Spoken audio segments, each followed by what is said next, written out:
My name is Randi Rubenstein, and welcome to the Mastermind Parenting Podcast. At Mastermind Parenting, we're on a mission to support strong-willed kids and the families that love them.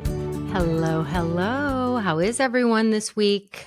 I have holiday madness on the mind. What about you? When you know your kids are going to be with you for the break, you've got a lot of things on your plate, of course. You're the kind of parent that listens to parenting podcasts. So I know that you take it seriously. Like you're like, okay, we only have 18 Christmases or 18 Hanukkahs or 18 winter breaks to take a, special vacation or whatever the thing is for you that makes you feel like, okay, I got to get this right this time. It's going to be great. It's going to be great. We have all of these ideas, but really, inside, we're thinking, oh, what if they just rot on screens? Like, it's like the weekend, but, every single day.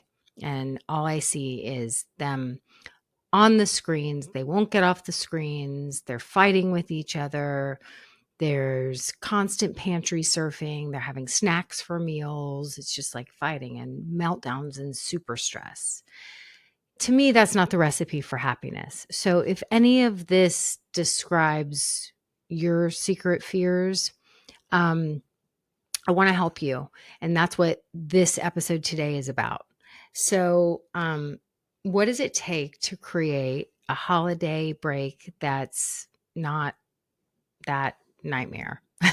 Right? Like where you end, you're sending your kids back to school and you're like, that was a good, Christmas, winter break, it was a good time. It was a good break. So what do?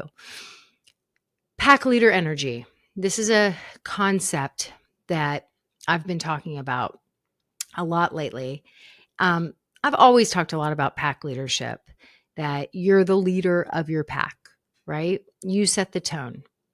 And today we're bringing back an old episode that is going to help you to really understand this concept more clearly, right? Because happy holidays don't just happen. It takes behind the scenes planning and amazing leadership. Why does no one tell us when you become a mom when you become a parent, and specifically, I feel like when you become a mom, this is all about leadership. This is all about being an effective leader, right? Do amazing weddings or birthday parties just happen? Do you just wake up that day and say, well, let's get married today, or let's throw a birthday party today? No, as you all know, there's thinking, there's planning, there's lots of things that happen ahead of time. There's strategy, not in an annoying way, right? Like I'm not saying that I want you to all of a sudden become like annoying Becky Homecki. Like that's not what we're talking about here. It's different. It's more about having a confident mindset and a plan. Okay. So I want you to listen to this episode and really have a clear picture of what pack leadership and energy looks like. Like, what does it look like to be a pack leader? So that's what I've got. Enjoy the episode today. So today's episode, I'm calling Mastermind Parenting Tool to Prevent Judgy Relatives from Hijacking Your Holiday. And what I'm including is a Facebook Live where I taught a great tool, and I talked about being around the Thanksgiving table and having the judgy relatives say things about whatever your kids were doing, which is probably normal kid behavior, but just having that judgment sort of in your face, on your shoulder, and how it feels terrible for all of us. And so I gave a strategy for how to bubble wrap yourself and protect yourself from allowing other people's negativity to hijack your holiday. And so maybe it is around a holiday table, but maybe it's just a Friday night dinner with your extended family, or a Sunday night dinner, or a visit with the grandparents, whatever it is. Or maybe it's just with another family whose kids seem to be behaving, air quotes, perfectly, and your kids are the ones. We used to laugh all the time because my daughter had a best friend when she was little, and I would take them to get ice cream, and I would look at the best friend and I would say, why do you look like that eating ice cream? And then I would point to Avery, and Avery would have like chocolate ice cream all over her entire face, and we would laugh about it. And then they got to be in high school, and this friend is a grade older than her and just went off to college, and she wrote a journalism piece as a senior in high school, and Avery was a junior, and it was all about that. And so anyway, we would laugh about it, but I for sure was like doing the comparison thing, but doing it in jest. And quite often, I think we sort of do the opposite. We see the child without the chocolate ice cream all over their face, the child who maybe is a little more reserved than our kids, and we make it mean that they're more civilized or they're more something. And quite often it'll cause us to then be harder on our kid. Like, well, have a napkin. Like, I never was have a napkin. I was always just sort of enjoying that she was enjoying ice cream so much. But I think quite often we do the opposite. So this Facebook Live, I think you guys are going to learn some really great mindset strategies, tips, and tools. And I think a lot of you guys are going to relate. So I wanted to include it here on the podcast. So enjoy. Hi guys, it's Randi. I was just thinking about y'all, and I thought, you know what? I think I'm going to do some training to support you guys in having a successful holiday. I've been hearing from a lot of parents, it just brings up a lot. It's everybody's off of work and there's all this buildup, and maybe you're traveling out of town or relatives are coming in. And then we find ourselves in all of these triggered moments. And what seems to trigger most of us is when we feel like there's that judgment coming in from other adults. Okay. So a lot of times it might be coming from well-intended grandparents or in-laws or your siblings spouses, what have you. But I think that this is common. And so I wanted to give you guys this arsenal of tools that will bubble wrap you in the right headspace so that you don't allow that judgment to sort of take you off your A game. Because whenever any of us are feeling judged, we're going to feel triggered. Nobody likes to be judged. No one. It doesn't feel good. So when you feel judged, and let's say your kids are running around and they're acting crazy, or they say something that it's just not the thing that you're going to like put a post out on Facebook. It's not your most brag-worthy kid moments. And then you have all of these witnesses around and you feel like you're being judged. And before you know it, you find yourself sort of making a big deal out of things that really aren't a big deal because you're feeling judged. You go into your emotional brain and you say things, you do things that you wish you hadn't done. Then you have a kid that's melting down more, and it doesn't turn out to be that memorable holiday that you were hoping for. So that's what we're talking about today. And what I like to teach parents is that these problems are actually not problems. They're just opportunities. And so when you start to shift your mindset, you start to learn that there are opportunities to notice why you're getting triggered by all these little things, to get curious about yourself, to get curious about your kids and why they're not cooperating. It's an opportunity to start figuring out why what you're doing isn't working, right? It's an opportunity to learn something new, because to do the same thing over and over and over again and to expect different results is literally the definition of insanity. So when you have these little problems show up in your life and you see them as opportunities and you start to get curious and you start to open yourself up to learn new methods and a new way, you start to grow and you start to take control back in your life. And you see this as an opportunity to learn new things, to expand your mind. And ultimately what that brings is a sense of freedom so that you can feel like you're able to have more fun in your life, because all these little energy zapping moments, it's not that fun. It's not that fun to walk around feeling exhausted because you can't get out the door with your kid and your kid won't cooperate and nothing you're doing is working. Like, that's not a very fun life. And what I'm here to tell you is that when you start to learn these new things and see problems as opportunities and master your mind, thus the name Mastermind Parenting, you start to have more fun. And you start to be more fun to be around, frankly. Okay? So I'm going to teach you guys this tool of the day, and it's called the Q-tip, and it's going to help you. It's literally going to like bubble wrap you when you're sitting at that Thanksgiving table, and you feel the judgment come because your kids aren't being perfect. Okay? Your kids are being kids, and they're being human, and you have some relative say some snarky, freaking annoying thing, and they're judging you and they're judging your kid. And this is what's going to bubble wrap you so that you let it roll off your back and you don't take it out on your kids, and you're able to have a special holiday and make beautiful memories with your kids rather than letting some relative snarky comment hijack your holiday. Really, like, we're not doing that. Okay. So the Q-tip, quit taking it personally. Okay. Quit taking it personally. Number one, you have to control your thinking. Quit taking it personally. What do I mean by that? So what I've learned about judgment is that it's actually always a self-projection in some way.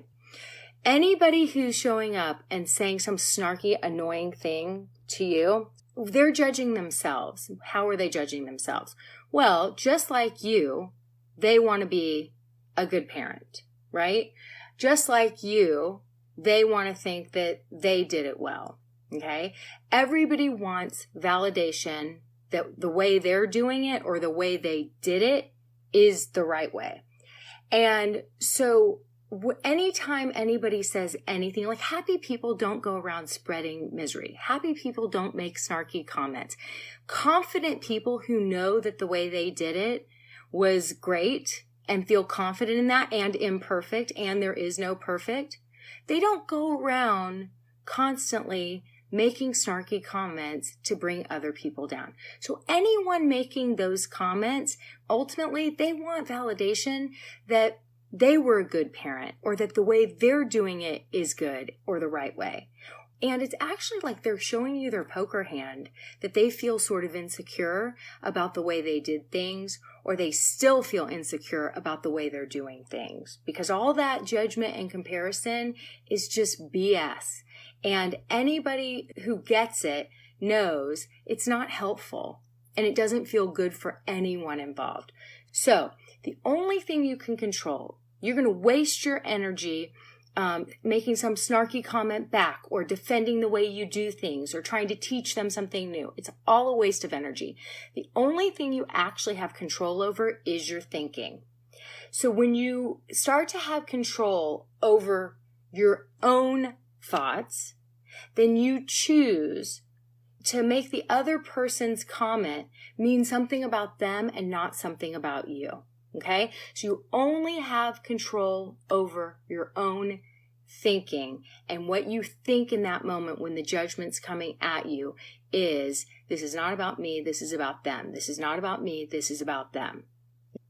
Because that's the truth. Remember, I say this to my kids all the time. When some kids make some shitty comment to them, I'm like, think about it. Happy people don't go around spreading misery. When somebody makes a shitty comment to you, it's because they feel shitty on the inside. And so we make up a story in our head that it really actually means something about us because they're hurling it our way.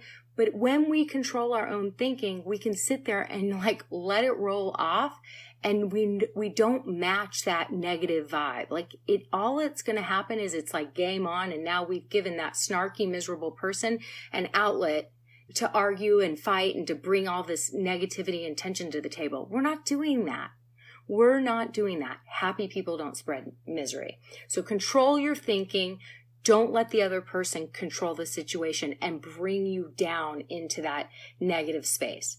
Okay, number 2, I want you to notice what's happening in your body when you're triggered. Okay? So let's say the person says something to you. I mean, it's like, right? Like somebody says like, oh my gosh, I would never have let my kids behave like that. What are those table manners? Just whatever, stupid thing. Or your kid's like, whatever. Maybe you ask your teenager a question and they're like, I don't know, whatever. And then you have some relative saying, oh my goodness. So, wow. So, I can't imagine a child behaving or saying having that kind of tone with their parent. They say something like that.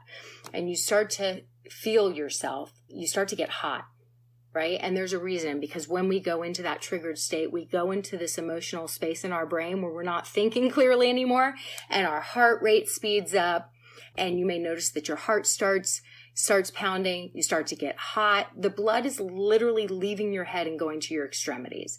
And there's a whole reason that happens, but notice where you're feeling it in your body. And then you want to, y'all are going to want to punch me in the face for this, but I'm telling you, it works. Like, we have this amazing access to something called the breath, and it moves you up in your brain. So when you notice that your heart starts to race, you start to get hot, you're maybe sweating a little bit, like I sweat a little bit under my arms.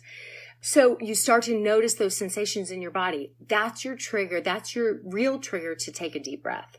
Okay, so you take a deep, deep breath. If you don't do yoga, it's ujjayi breath, and it's a deep inhale to the count of 4, pause at the top, and a deep, slow exhale. Literally 3 deep breaths. Nobody even needs to know that you're doing it. You don't need to do it like in yoga class where it sounds like Darth Vader. You can do it without anyone noticing, and it just helps you to keep your cool so you stay in control of your own thinking. And then you want to sort of empathize, right? Like in your brain, you're breathing, and then you're just like looking at the situation from the other person's point of view. So you really want like a mantra in your head, something like we all just want to raise good people. We all just want to raise good people. In your head, you're just coaching yourself, because the only thing you have control over is your own thinking.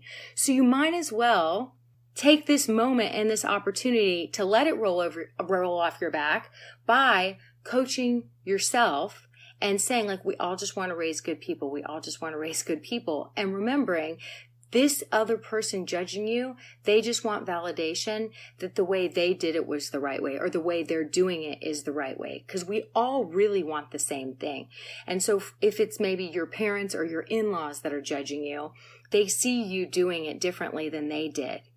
And so in some way, what they really want to hear from you in that moment is that they did a good job. They see you doing something, and it's almost like their ego comes online, like, well, what was the wrong way? We didn't do things so shabby. You turned out just fine. Everybody forgets all the hard moments. And so they want validation that they didn't do such a poor job. But all you can do in those moments is just kind of like manage your own mind, master your own mind, stay in the driver's seat, breathe, say a mantra, and remember, when you quit taking it personally, because it's really never personal, even when it feels very personal, it's always a self-projection, then you stay in the driver's seat and you don't end up saying things to your kids or doing things that are going to exhaust you and take you off your A game and have you not enjoying your holiday as much as possible. So I don't know if this is resonating with you guys, but I know the holidays can be a little stressful. I know that judgment piece, we want our kids to be on best behavior, and so sometimes we bring an element of stress and all of these kind of unrealistic expectations to the table, and it's just not very fun for anyone. It's not fun for our kids. We're not making positive memories when we show up as this tense, worried person who's just like, you guys don't do anything or say anything that is going to, make us look bad.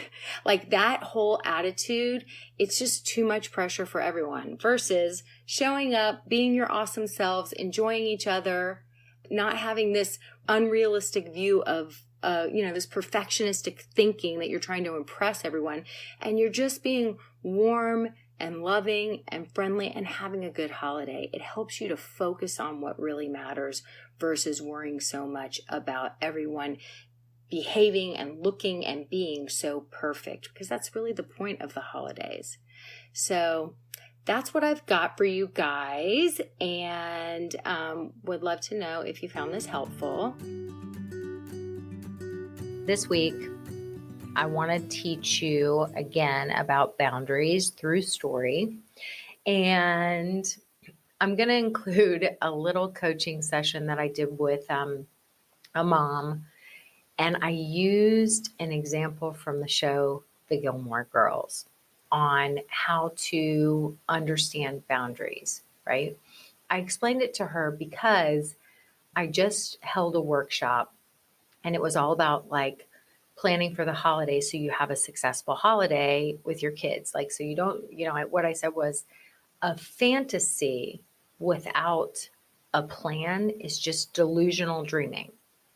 So I had everyone kind of write out the thing that they were dreading the most about the holiday season, which for most people, it was the open-ended days, no schedule, parents needing to still do some work and knowing that like their kids were just going to be at each other's throats. It's an open-ended container of a day for kids just to like fight with their siblings, walk around saying they're bored, complain about lots of different things. And parents are like, okay, and I still have a house to run, laundry to do, food to cook, and a job, and work I have to do, or at least emails I have to answer, commitments, right?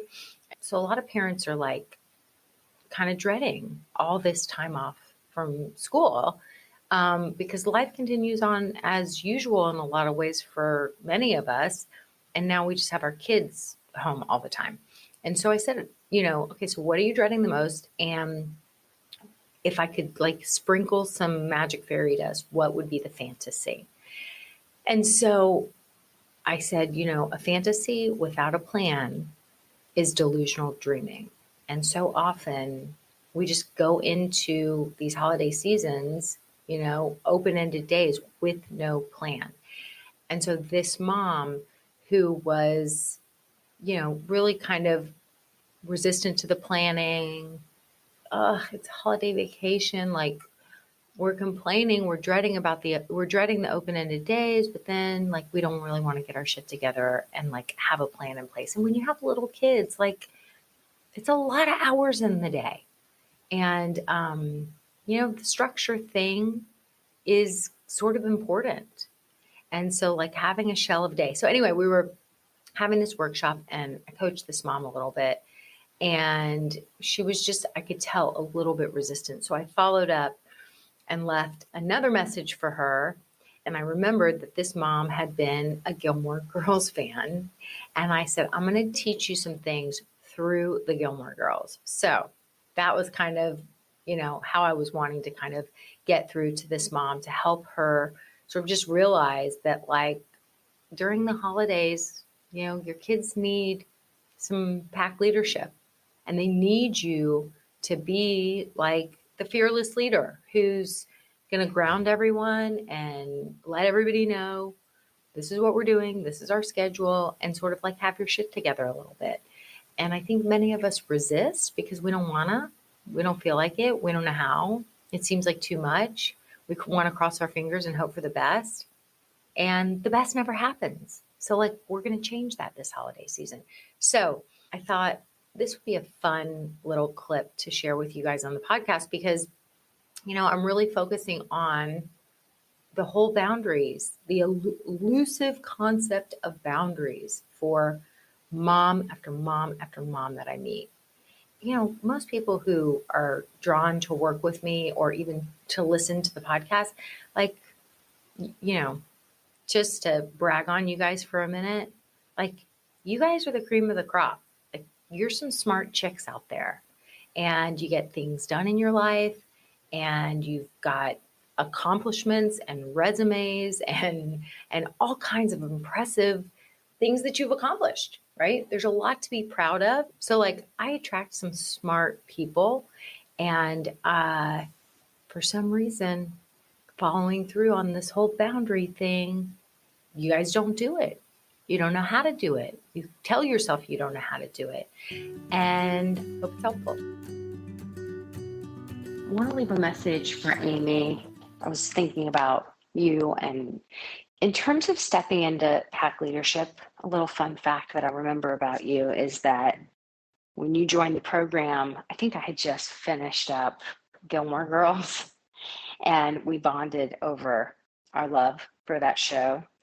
So I'm going to use an example from that show, okay? A lot of us who have loved that show, which I will say, like Scott would look over while I was watching that show and he was like, I don't understand. Like it's the cheesiest show. Like, and I started watching it with Avery and then I finished it because Avery had already watched it like 2 other times. So we started watching it, but then like I ultimately ended up finishing it without her because she had just like, she really wanted to watch the early seasons and then she kind of got bored at the later seasons. So I'm watching this, old show and he's just like, I don't understand the allure. Well, the allure was really Lorelai, and I just loved her. I said to Avery recently, I was like, every once in a while, I have to just like watch a little bit of an old episode of Gilmore Girls because I just like miss Lorelai and miss seeing her with Rory and their relationship. She was like, I know, I do the same thing too. Like an old friend, I know. My TV friends become my friends. But I want you, Amy, to channel your inner Lorelai in terms of pack leadership. And let me give you an example. I don't know what season it was, but there was, Lorelai and Rory just have this amazing relationship. And she is clearly the pack leader. But there's such a friendliness between them. And Rory's such a good kid and she does the right thing. And it sort of just seems like Lorelai must have hit the jackpot and Rory's just easy and she gets to she just lucked out. Okay. But I want you to think first and foremost about there was a season where I think it was when Rory was dating Jess and she made a series of some decisions that weren't, maybe stayed out all night or did something. They were like, yeah, I think I know what it was. I think she stayed out all night. They fell asleep. They fell asleep. They were like making out in whatever her name, the dance teacher's place, and they fell asleep. And so then she came home the next morning and Lorelai was pissed. And there was like half a season where Lorelai was pissed at Rory and was like setting boundaries. And Rory felt like Lorelai was just being unyielding and wouldn't see her perspective and yada, yada. But the thing is that Lorelai knew that Rory was in a phase of her life where she had to be the mom with some boundaries. She had to follow through on those boundaries. For Rory's sake, she needed to set some boundaries and to let Rory know, like, she didn't approve of this guy and this behavior was not okay. And no matter how much Rory got upset with Lorelai, and it upset Lorelai showed up in pack leadership and was her mom in that season in terms of like, I'm not running for homecoming queen here. There are rules and the rules will be followed and there will be consequences when the rules aren't followed. And she just stepped into that. And so she had to miss out on, that friendliness and that connection for a little bit while Rory went through this hard kind of stage of life. But she needed Lorelai to step into that pack leadership. And I hated that season because part of what I loved about that show was just their beautiful connection. And I even wanted Lorelai kind of to cave. I was like, oh my God, she's being so hard on her. Why is she? But really, she just was showing up in pack leadership.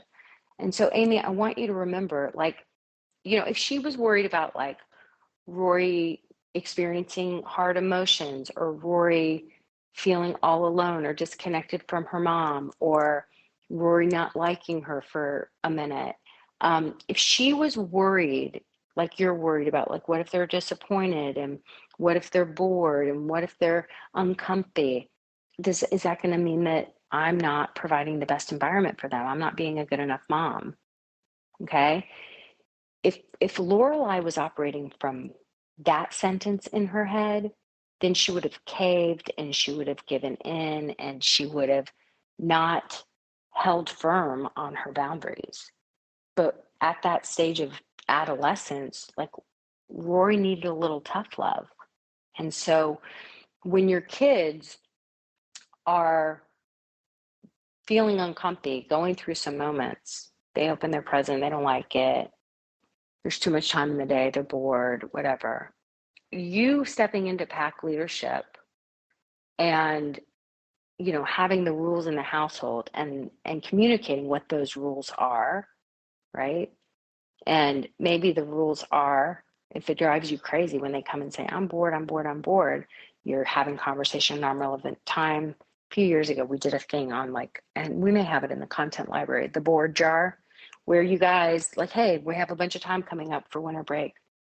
And there's going to be a lot of time here. Walking around and saying you're bored when we have a house full of toys and a yard full of things to do, and there are brothers and sisters available to play with, and you've got a very creative, magical thinking brain, and coming and saying to me and Daddy, I'm bored, I'm bored, I'm bored, when it's a time for you to play and be creative and to figure it out, and it's a time block when we're getting work done, it's not an option. So we're going to have a new rule. You say, I'm bored, and all I'm going to do is point to the I'm bored jar, where we'll have ideas for different things you can do. I'm not going to be reading those to you. I'm going to be pointing to the I'm bored jar. For the littles, or for anybody can't read, you can say, if you want to bring it to me or bring it to one of your brothers or sisters to read it to you, you can do that. If you say I'm bored again, I'm not engaging in that conversation. We're not even having the conversation. I'm not even going to acknowledge that you said it. You keep saying I'm bored and not just going and occupying yourself. To me, it means that your brain is too tired to be creative. So you're going to go into your room and you're going to take a rest for 1 hour. You're going to lay on your bed and you're going to take a rest. And you're going to have some quiet time so that your brain can regenerate and get creative again. See, so there would be a real rule connected. So now all of a sudden you've put a boundary around I'm bored. But you have to be in that Lorelai mindset. You're doing this for them, not to them. She was doing some tough love to Rory during adolescence for Rory, not to her. And it was uncomfortable. But ultimately, Rory came back around. And when she came back around, Lorelai was right there to receive her. Thanks for listening today, guys. I hope you picked up some tips, tools, maybe some baby steps for creating more balance and boundaries in your life. And I just wanted to let you know, if you want to continue moving the needle forward in creating this for yourself, having a happier household, I want you to go to my website and check out mastermindparenting.com. We have 3 beginning programs, and if you need some accountability and more support, then please look for the one that would be a good fit for you. And as always, we're on all the social channels under Mastermind Parenting. On Instagram, it's mastermind_parenting. And, periodically I do pop up on different Instagram lives, Facebook lives, where I give you teaching and coaching, and I love engaging with you live to help you help your strong-willed kids so that they can feel better, because when they feel better, they do better. And I love, love, love getting to know you guys. So thanks for listening. If you like this podcast, please don't forget to subscribe, rate, and review. Super, super appreciative.